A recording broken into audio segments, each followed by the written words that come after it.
जय हिंद दोस्तों, आज की बेहद खास खबर आपके लिए। बता दें 31 दिसंबर की तारीख और करोड़ों सरकारी कर्मचारियों के मन में सिर्फ एक सवाल, क्या 7वां वेतन आयोग अब अपने आखिरी पड़ाव पर है? क्या नए साल शुरू होते ही 8वें वेतन आयोग की एंट्री होने वाली है? और सबसे बड़ा सवाल, अगर 8वां वेतन आयोग आता है तो आपकी सैलरी कितनी बढ़ेगी? 5,000 या 12,000 या फिर सीधे 25,000 की जंप? लेकिन दोस्तों, आज इस वीडियो में हम सिर्फ अफवाह की बात नहीं करेंगे।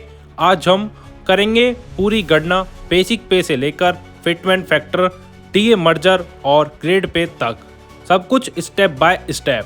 बहुत से लोगों को लगता है कि वेतन आयोग तो बस सरकार की घोषणा होती है, लेकिन सच्चाई यह है कि एक छोटा सा नंबर, फिटमेंट फैक्टर, आपकी पूरी सैलरी की तस्वीर बदल देता है। मैं इस वीडियो में आपको बताऊंगा पुरानी सैलरी वर्सेस नई संभावित सैलरी का कैलकुलेशन, ताकि आप खुद समझ सकें कि आपको फायदा होगा या नहीं।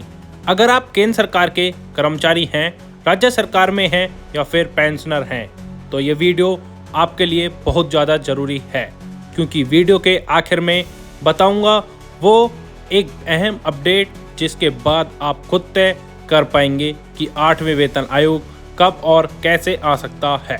तो वीडियो को अंत तक जरूर देखिए। चैनल पर नए हैं तो सब्सक्राइब कीजिए। और चलिए अब बिना देर किए 7वें वेतन आयोग के आखिरी दिन से 8वें वेतन आयोग की नई सैलरी तक की पूरी कहानी करते हैं स्टार्ट।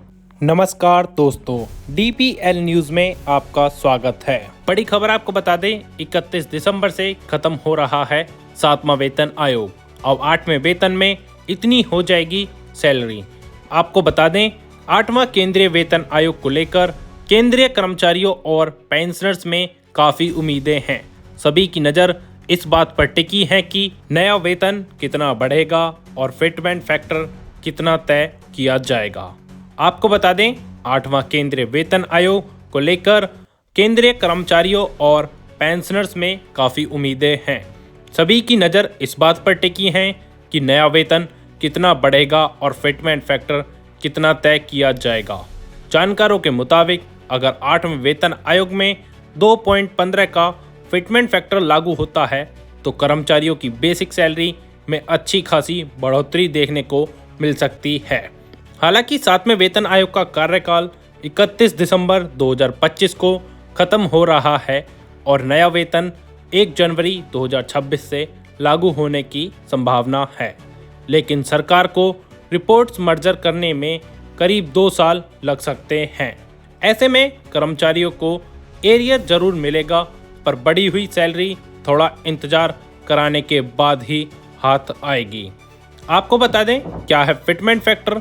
फिटमेंट फैक्टर दरअसल वह गुणांक होता है जिससे मौजूदा बेसिक सैलरी को गुणा कर नई सैलरी तय की जाती है।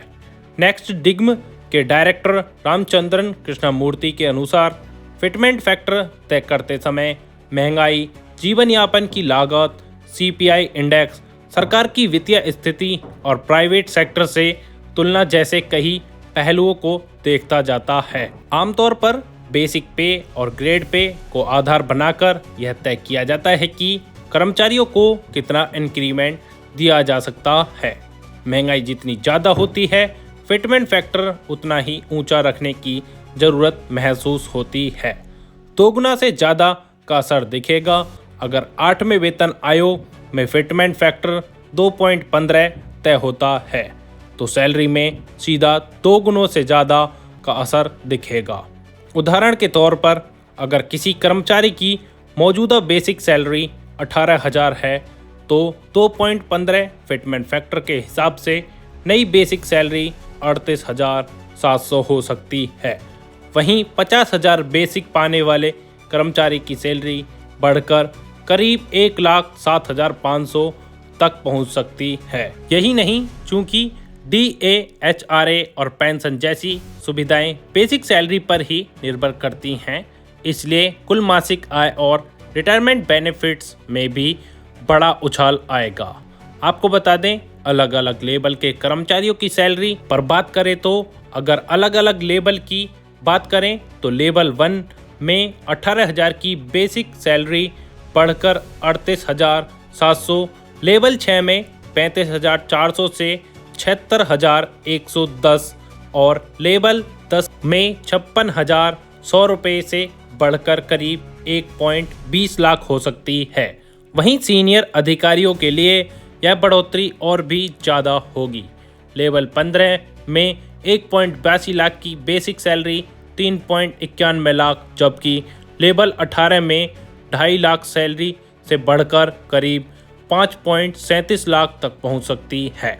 कुल मिलाकर अगर 2.15 का फिटमेंट फैक्टर लागू होता है तो 8वां वेतन आयोग सरकारी कर्मचारियों और पेंशनर्स के लिए बड़ी राहत और मजबूत बढ़ोतरी लेकर आ सकता है। आइए जानते हैं 9 दिन बाद से लागू हो रहा 8वां वेतन आयोग, जानिए कितनी बढ़ेगी केंद्रीय कर्मचारियों की सैलरी।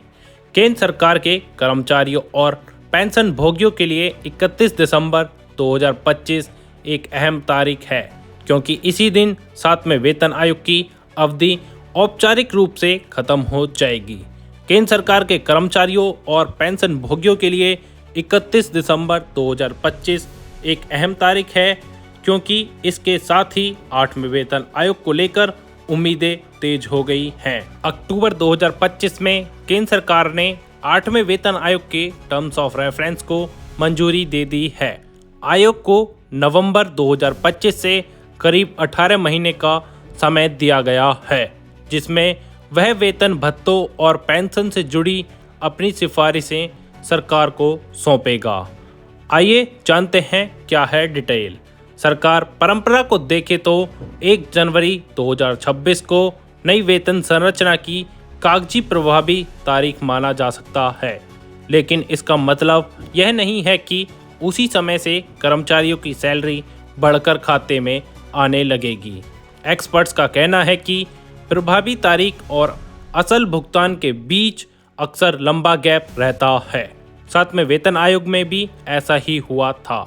जनवरी 2016 में वेतन आयोग लागू माना गया, लेकिन कैबिनेट की मंजूरी जून में मिली और उसके बाद जाकर नई सैलरी और एरियर मिलना शुरू हुआ। आइए जानते हैं कितनी बढ़ेगी सैलरी। अब सवाल है कि 8वें वेतन आयोग में सैलरी कितनी बढ़ सकती है। अभी कोई आधिकारिक आंकड़ा नहीं है, लेकिन पुराने आयोगों के आधार पर अनुमान लगाया जा रहा है।